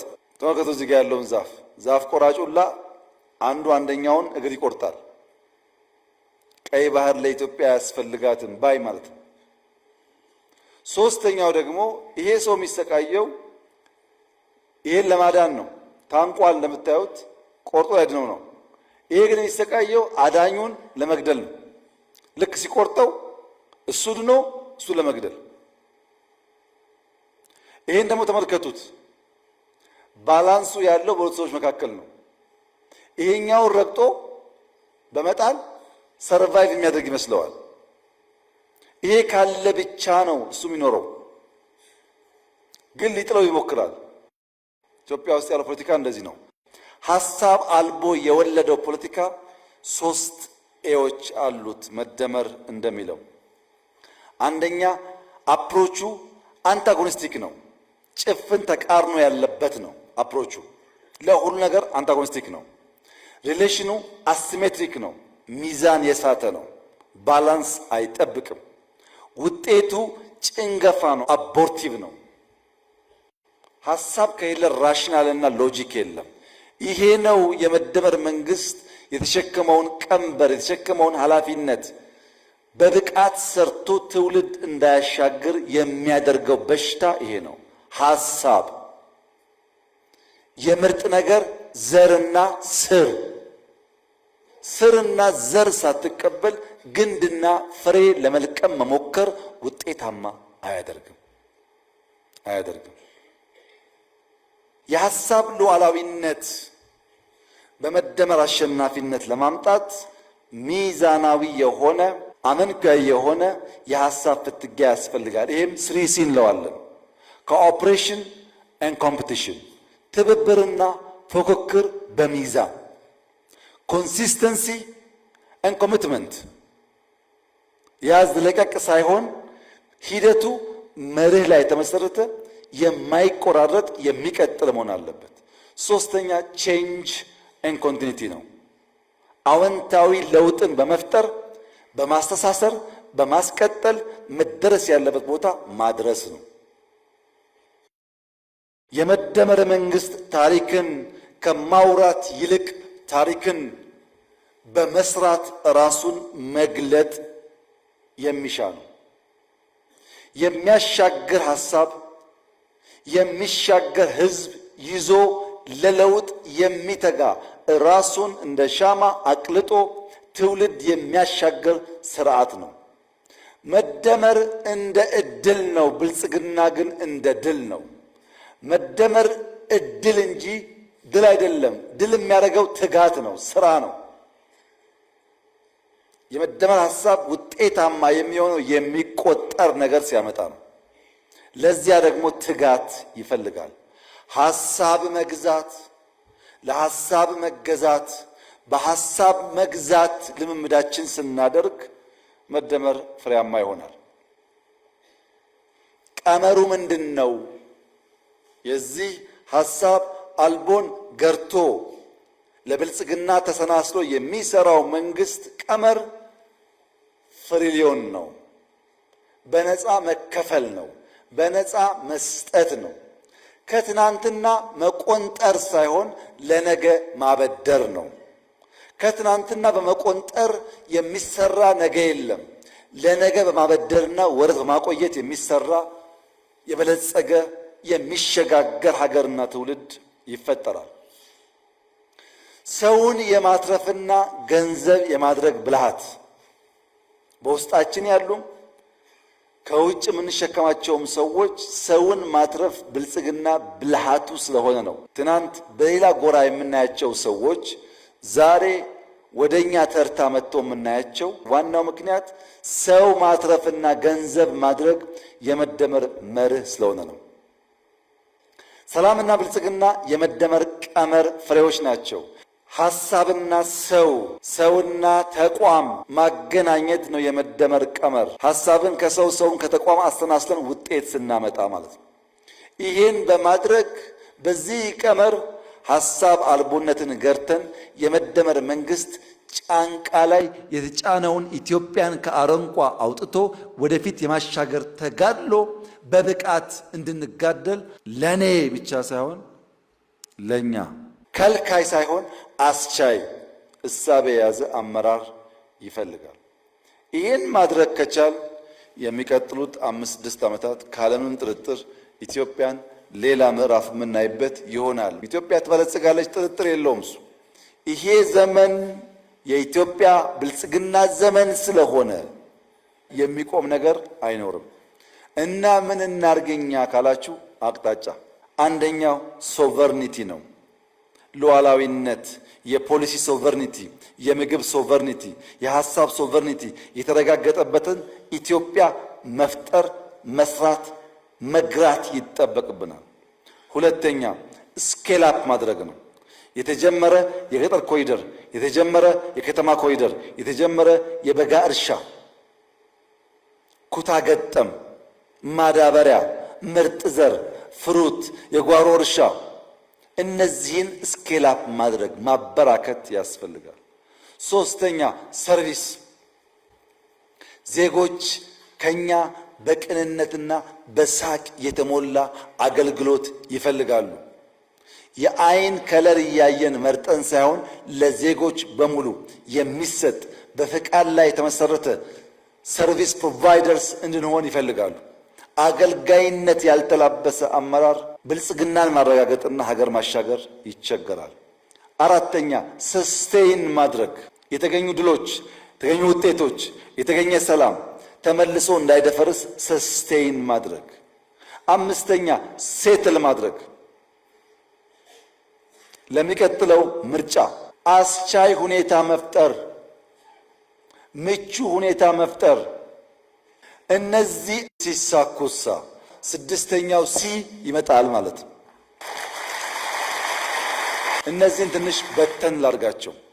አንደኛ የመቀነስ ግቦች፣ ኑሮ ውድነት እንቀንስ፣ ሲንግል ዲጂት እናስገባ፣ ያመረትነውን ከኮንትሮባንድ ታድገን፣ የገበያ ትስስር ፈጥረን፣ የከተማው ድሃ በደላሎች እንዳይመሰቃቀል በማድረግ የተረጋጋች ሀገር ለመፍጠር ስለሚያግዝ በርብርብ ኑሮ ውድነትን ሲንግል ዲጂት እናስገባ፣ መቀነስ። ሁለተኛ ሌብነት መቀነስ፣ መሬት ቸብቻቢው፣ ፍትህ ቸብቻቢው፣ ወርቅ ቸብቻቢው እንዲቀንስና ወደ ሀገር ሀብት እንዲገባ ማድረግ። እንደ ሀገር ዘረፋ ስላቆምን እንዳያችሁት አይነት ስራዎች ተሰርተዋል። ኢንዲቪጁዋል ሌቦች ብንቀንስ ደግሞ የሀብት መልሶ ለሀገር ልማት ይውላል። ሌብነት መቀነስ ያስፈልጋል። ሶስተኛው መንደርተኝነት መቀነስ። በመንደር ተከበን ያለን ሰዎች እንደግ፣ እንብቀል፣ እንውጣ። በመንደር ታጥረን ከቀረን ብልጽግናን አናረጋግጥም፣ እንቆራቆዛለን። ከመንደር ሳቤ ከወረደ ሳቤ ያለውን አመለካከት እንቀንስ። አራተኛ ጠባቂነት እንቀንስ። እነዚህ የመቀነስ ግቦች ናቸው። የዜሮ ግቦች ደግሞ አሉ። የቅድሙ መቀነስ ነው። የዜሮ ግቦች 5 ናቸው። ዜሮ ተረጂነት፣ ዜሮ መሬት ጾም ማሳደር፣ ዜሮ ተፈናቃይ፣ ዜሮ ኮንትሮባንድ፣ ዜሮ ሽፍታ። ይህን የኢትዮጵያን ብልጽግና ለማረጋገጥ የዜሮ ግብ አድርጎ እያንዳንዱ ወረዳ በሱ ዞን ተረጂነት ዜሮ፣ የማይታረስ መሬት ዜሮ፣ የሚፈናቀል ዜጋ ዜሮ፣ ኮንትሮባንድ ዜሮ፣ ሽፍታ፣ ሌባ፣ አጭበርባሪ ዜሮ ካደረገ እንድናድግ ያግዛል። ማን? እያንዳንዱ ወረዳ የራሱ። ከዜሮ ግቦች ደግሞ የአንድ ግቦች እንይ። አንድ ገጠር ኮሪደር በወረዳ እያንዳንዱ ወረዳ ሞዴል የሚሆን ገጠር ኮሪደር በራሱ ወረዳ ይስራ። ከመንገድ የሸሸ ባዮጋዝ የሚጠቀም አንድ መንደር ይስራ። እያንዳንዱ ወረዳ ህዝቡን ካስተባበረ ይችላል። በወረዳ አንድ የገጠር ኮሪደር፣ እያንዳንዱ ወረዳ አንድ የምርት ማከማቻ በወረዳ ይስራ። ይህ ምርት ማከማቻ የግድ ህንፃ መሆን የለበትም። የግድ ትልቅ መሆን የለበትም። ቢያንስ ግን እያንዳንዱ ወረዳ ከሚመረት ምርት እንዳይባክን ማከማቻ በየወረዳው ይስራ። በቆሎ የሚያመርት ለበቆሎ፣ የሰሊጥ ለሰሊጥ፣ የኑግ ለኑግ፣ የስንዴ ለስንዴ፣ የሩዝ ለሩዝ ማከማቻ ለወረዳው የችግር ጊዜ የሚሆን ድሮ ወላጆቻችን የክፉ ቀን የሚሉት ማለት ነው። እሱን እንገንባ። ከተረፈስ ለገበያ እናውጠዋለን፣ ወደ ሌላ ወረዳ፣ ወደ ሌላ ከተማ። እያንዳንዱ ወረዳ አንድ ኮሪደር፣ አንድ የምርት ማከማቻ ቢሰራ፣ እያንዳንዱ ዞን አንድ የቱሪስት መዳረሻ ቢሰራ፣ ያ የቱሪስት መዳረሻ ጎርጎራን ማከል የለበትም፣ ወንጪን ማከል የለበትም። ፋውንቴን ካለ ግድ የለም ቡና መጠጫ ብቻ በጎጆ በድንጋይ በኮብልስቶን ወኮይ ስራበት፣ ጠብቀው። ሞር ስታገኝ ሞር የሚያይ ሲመጣ ይሰፋል። ግን ቢያንስ በአንተ ዞን አንድ ሰዎች ሄደው የሚያርፉበት፣ ያ የሚያርፈው ሰው የግድ ከሌላ ዞን አይደለም፣ ካንተው ወረዳ በዞናቸው ብዙ ወጪ ሳይወጡ የሚያዩበት ቦታ መስራት። ለምሳሌ ልክ እንደ አንበርቾ የሰሩት እዛ ያለው ከንቲባ የሰራው አስደናቂ ስራ ነው። እዛ አካባቢ ያለ ሰው ይዝናናበታል። እናንተም ብትሄዱ መጥፎ ነገር አይደለም። የተሰራው ግን በከንቲባው በዞን አመራር ጥረትና በህዝብ ብቻ ነው። አንድ በዞን የቱሪስት መዳረሻ፣ አንድ የእንስሳት ጤና ማዕከል በአርብቶ አደር ዞን፣ አርብቶ አደር ዞን ላይ አንድ የእንስሳት ጤና ማዕከል መገንባት፣ አንዳንድ በወረዳ አንዳንድ በዞን ማለት ነው። አንድ የመሶብ አገልግሎት ከተሞች ደግሞ አንድ የሽያጭ ማዕከል ከተማ ሽያጭ ማዕከልና መሶብ ከሰራ፣ ዞን አርብቶ አደር ከሆነ የእንስሳት ጤና ማዕከል፣ አርሶ አደር ከሆነ የቱሪስት መዳረሻ፣ ወረዳ ገጠር ኮሪደር የምርት ማከማቻ፣ ክልል ጋር ሲደርስ ግን አንድ ስትራቴጂክ ኢንቨስትመንት በክልል የሆነ ሰው ሀንት አድርገን ስትራቴጂክ የሆነ ኢንቨስትመንት የክልሉ ነገር የሚቀይር ኢንቨስትመንት ማምጣት 20 አያስፈልግም። አንድ አግሮ ፕሮሰሲንግ ማዕከል በክልል መገንባት። አግሮ ፕሮሰሲንግ የግድ ትልቅ መሆን የለበትም። መጠነኛ ሆኖ የግብርና ምርታችን ፕሮሰስ የሚያደርግ፣ አርብቶ አደር ከሆነ የወተት የስጋ ምርታችን ፕሮሰስ የሚያደርግ አንድ የአግሮ ፕሮሰሲንግ በክልል መቀነስ አየን፣ ዜሮ አየን፣ አንድ አየን። 2 ድጅትና ከዛ በላይ እድገት ማረጋገጥ የሚገቡን ግቦች፣ አንደኛ የሌማት ትሩፋት፣ በተለይ አርብቶ አደር አካባቢ ግመል ያለበት ዶሮ መጨመር፣ አሳ መጨመር። የሌማት ትሩፋት የእንቁላል ምርታችንን በ2 ድጅት ማሳደግ መቻል አለብን። ፕሮቲን በበቂ ካላመረትን፣ ኒውትሪሽን በበቂ ካላመረትን ያልቀነጨረ ትውልድ አንፈጥርም። የቀነጨረ ትውልድ ደግሞ ብልጽግናን ሰስቴን ማድረግ አይችልም። ዳብል ዲጂት ኩታገጠም አሁንም ይቀረናል። በየሄድንበት የምናየው አሁንም የኩታገጠም ስራ በቂ አይደለም። የግብርና ቢሮዎች፣ የክልል ፕሬዝዳንቶች የኩታገጠም ስራ በበቂ አልተሰራም። ቢያንስ ዳብል ዲጂት ግሮዝ ያስፈልገዋል። ለምን? እሱን ስናሳካ ምርታማነት ስለሚያድግ። 3ኛ የበጋ እርሻ ቢያንስ 10% ቢያንስ ነው። የበጋ እርሻ ጦም ባደሩ መሬቶች ማስፋት፣ በፓምፕ በመጠነኛ ኢሪጌሽን ማብዛት ካልቻል ሰው እየጨመረ ስለሆነ የአሁኑ ምርት በቂ አይደለም። 4ኛ ኢንዱስትሪ የቆመ በማስነሳት በውስን አቅም የሚሰራው አቅም በማሳደግ አዳዲስ በመጨመር ቢያንስ 10% እና ከዚያ በላይ ግሮዝ ማረጋገጥ አለብን። ኢንዱስትሪ ጋር ተጠግተን ችግሩን ፈተን አግዘን እድገት ከደብል ዲጂት ላይ ማረጋገጥ አለብን። 5ኛ ማዕድን ከፍተኛ ፖቴንሻል በየቦታው አለ። ይሄ ፖቴንሻል በአርቲዚያን መልክ በኮንትሮባንድ እንዳይወጣ ቢያንስ 10% ማደግ አለበት። ወርቅም ይሁን ፖታሽም ይሁን ታንታለም ይሁን ሊቲየም ይሁን ማንኛውም የማዕድን ውጤት 10% አድጎ የኢትዮጵያን ብልጽግና እንዲያረጋግጥ ማስቻል አለብን። ይሄ ተደምሮ የ10% እና ከዚያ በላይ የጂዲፒ እድገት መረጋገጥ አለበት እንደ ሀገር ማለት ነው። እያንዳንዱ ዞን 10% ግሮዝ፣ እያንዳንዱ ክልል 10% ካለ እንደ ሀገር አስተናስለን ላቅ ያለ እድገት እናመጣለን። ቀጥሎ የ100% ግቦች ናቸው። የ100% እድገት አንደኛ ፋይዳ መታወቂያ 100% መዳረስ አለበት። ወረዳ፣ ዞን፣ ቀበሌ፣ ክልል አግዛችሁ ዜጎቻችንን ለይተን ማወቅ አለብን። እያንዳንዱ ወረዳና ዞን ሜክ ሹር በበቂ ደረጃ ፋይዳ መሰራጨቱን በእናንተ ወረዳ 100%። 5 ሚሊዮን ኮደርስ በጣም ክሪቲካል ስራ ነው። 100% መሳካት አለበት። ሶስተኛ የተጀመረ ኮሪደር በገጠርም በከተማም በተሟላ ማለቅ አለበት። 100% ጀምረን የምንተው ጀምረን ነካክተን የምንተው ሳንሆን የምንጨርስ መሆን አለብን። አዲስ ለመጀመር የጀመርናቸውን በገጠርና ከተማ ኮሪደሮች 100% ማሳካት። አራተኛ የገበታ ለትውልድ ፕሮጀክቶች 100% ተጠናቀው ሰርቪስ ፕሮቫይድ ማድረግ አለባቸው። ከገራ አልታ እስከ አርባ ምንጭ፣ ከጅማ እስከ ሸበሌ፣ ከፓልም እስከ ደንቢ ያሉ የገበታ ለሀገር ስራዎች 100% ተጠናቀው ሰርቪስ ፕሮቫይድ ማድረግ አለባቸው። ሌላ 100% የምርጫ ምቹነት ማረጋገጥ አለብን።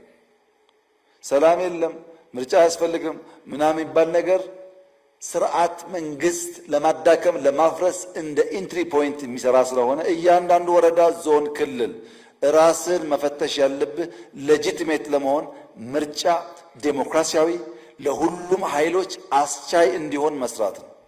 ውድድሩን ብቁ ካደረግን በሐሳብ ልቀን ለመመረጥ ሰፊ እድል አለን። ያ እድል የሚበላሸው አስቻይ ምቹ ሁኔታ መፍጠር ካቃተን ነው። የመጨረሻው የሲቪል ሰርቪስ ሪፎርም በየደረጃ 100% ተከውኖ በኦሮሚያ ያያችሁት የቀበሌ ሰርቪስ የመስጠት ስርዓት በኦሮሚያም ሰፍቶና አድጎ በሌሎቻችሁም ተጀምሮ የሲቪል ሰርቪስ ስርዓታችን 100% መሟላት አለበት። ቀነስን፣ 0 አል፣ 1 አል፣ 10 አል፣ 100 አል። አሁንስ ለውጥ የሚያስፈልግባቸው ኤሪያስ አንደኛ የአመራር ለውጥ። የአመራር እሳቤ ለዓላማ የተገዛ በዓላማ የሚሰራ ክሊክ የማይሰበስብ የሚሰራ የሚያበረታታ ከቢሮ ወጥቶ የሚሰራ የማይኮፈስ የአመራር ቲንኪንግ አቲቲዩድ አሰራር ለውጥ ያስፈልጋል። ሁለተኛ የተቋም ለውጥ።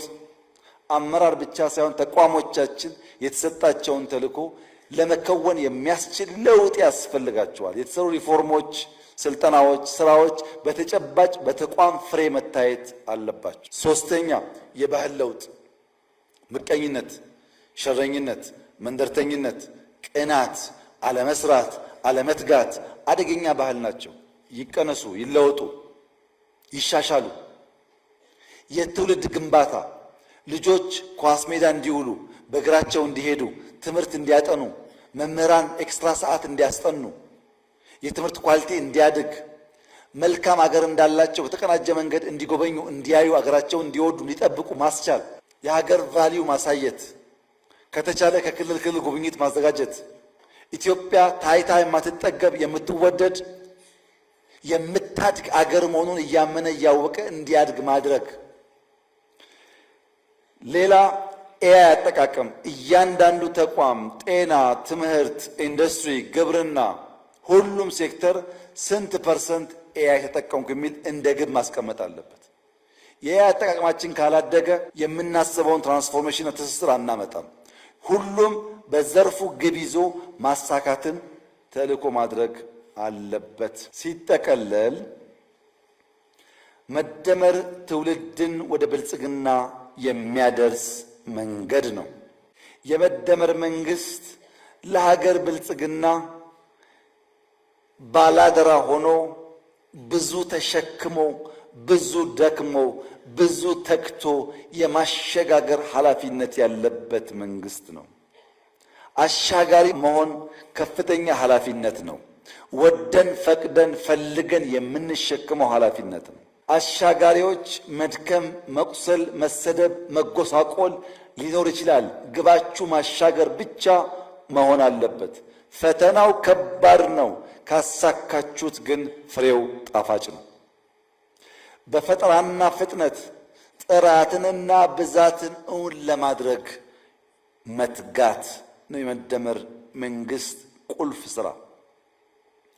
በብዝሃ ዘርፍ ትስስር እያንዳንዱ ዘርፍ አንደኛው ለአንደኛው ኢንፑት ግብዓት እየሆነ አንደኛው አንደኛውን እየደገፈ ወደ ስልጣኔ የምናደርገውን ጉዞ የሚያፋጥን መሆን አለበት። የሚቆም ጎማ፣ ወደ ኋላ የሚሽከረከር ጎማ፣ ሳይዙ አብጦ ሌላ የሚያቀጭጭ ጎማ ሳይሆን ተመጣጥኖ ተለካክቶ ወደ አንድ አቅጣጫ በእኩል ተሞ ብልጽግናን በየቀኑ እውን ለማድረግ የሚተጋ መሆን አለበት። የሐሳብ ሉዓላዊነት፣ ሐሳብን እንደ ዘር እንደ መነሾ መውሰድ የብልጽግና መሰረት ነው። በነበራችሁ ቆይታ የተገኙ ሐሳቦች እርስ በርስ ስትወያዩ በገለጻ ባያችሁት የሐሳብ የእያንዳንዱ አመራር ስንቅ ሆኖ ግብዓት ሆኖ አቅም ሆኖ ያን አቅም ይዛችሁ ሄዳችሁ የተቋማችሁ ምልክት፣ አሰራር፣ ስርዓት አድርጋችሁ ተቋም ከተቋም አሰናስለን ኢንቴግሬሽን ፈጥረን አይዲያ ኢንዲቪጁዋል ኢንስቲትዩሽን ኢንቴግሬት ማድረግ እንዲችሉ ካስቻል በልበ ሙሉነት በከባቢያችሁ ስራችሁን ከሰራችሁ በ2036 ኢትዮጵያ ከአፍሪካ ቀዳሚውን ኢኮኖሚ ትይዛለች። ብረት ካወጣን፣ ወርቆች ካወጣን፣ ጋዝ ካወጣን፣ እርሻ ከተስፋፋ፣ ኢንዱስትሪው አሁን እንደጀመርነው ካደገ፣ ሁላችን የምንተጋ ከሆነ፣ ከተሞቻችን ካሸበረቁ ካማሩ፣ ቱሪስት መሳብ ከቻል ኢትዮጵያ የደህንነት ታሪኳን የምንቋጭ ትውልድ መሆን እንችላለን። ይሄን በማድረግ ይህ አመራር የተጣለበትን ከፍተኛ ኃላፊነት በብቃት በመወጣት የኢትዮጵያን ብልጽግና አንድ ስቴፕ ወደፊት የሚወስድ መሆን ከቻለ ከታሪክ ተወቃሽነት መዳን ብቻ ሳይሆን በታሪክ ውስጥ ለዘላለም የሚነገር የሚጨበጥ ሐውልት ሰርተን ማለፍ ስለሚያስችል እንበርታ፣ እንስራ። ሐሳብ አለን፣ ፓርቲ አለን፣ ጅማሮ አለን፣ ውጤት አለን፣ የሚደግፍ ህዝብ አለን። በትብብርና በአንድ መንፈስ ኢትዮጵያን ለማሸጋገር ብንጥር እቺ ሀገር ድንቅ፣ አጓጊ፣ መበልጸግ የምትችል ለሌሎች አርያ የምትሆን አድዋን ድጋሚ በብልጽግና ማረጋገጥና የአፍሪካ ወንድሞቻችንን ስበን ማውጣት ስለሚያስችል በአድዋ አዳራሽ የተደረገው ይህ ስልጠና ለዚያ ለዳግም አድዋ ምስረታ ፈርቀዳጅና ጡብ ጣይ እንዲሆን በጋራ መንፈስ በትብብርና በትጋት እንድትሰሩ አደራ ልላችሁ እፈልጋለሁ። እጅግ አድርጌ አመሰግናለሁ።